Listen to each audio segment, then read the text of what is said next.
बांग्लादेश में हमारे हिंदू भाइयों पर किसी भी प्रकार की कोई क्रूरता, अत्याचार, जुल्म, ज्यादती ना हो। चाहे वहाँ पर हमारे हिंदू भाई हैं जो व्यापार कर रहे हैं, या जो हमारे वहाँ पर हिंदू मंदिर हैं, या हमारे भारतीय वहाँ पर जो नागरिक रह रहे हैं, उनके साथ किसी प्रकार की कोई नाइंसाफ़ी ना हो। इसके लिए पूरे देश को एकजुट रहना होगा।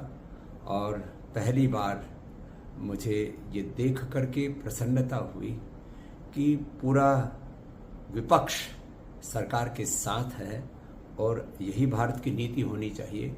नहीं तो जिस तरह से पूरी दुनिया में इस्लामिक कट्टरवाद बढ़ रहा है, और वो भारत के पड़ोस में जिस तरह से उसने दस्तक दे दी है, वह देश के लिए बहुत ही खतरनाक हो सकता है। ये एकजुटता हमारी आगे भी रहनी चाहिए।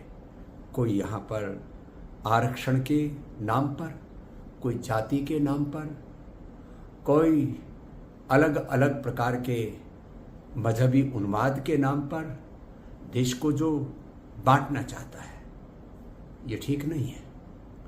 इसलिए हमारी भारत की राजनीति मुद्दों पर केंद्रित हो, उसमें जाति, उसमें संविधान, उसमें आरक्षण, उसमें अलग अलग प्रकार के मजहबी उन्माद, जातीय उन्माद, भाषाई उन्माद, तमाम तरह के प्रांतीय उन्माद, इन सब उन्मादों से परे केवल विकास के आधार पर और 2047 तक भारत को विश्व की आर्थिक, सामरिक, सामाजिक, आध्यात्मिक महाशक्ति हम कैसे बनाएं, इस पर यदि पूरा देश एकजुट होकर के आगे बढ़ेगा, तब हम अपने पड़ोसियों के साथ में भी ताकत से खड़े हो पाएंगे, और पूरी दुनिया के सामने भी भारत एक शक्तिशाली राष्ट्र के रूप में उभर पाएगा।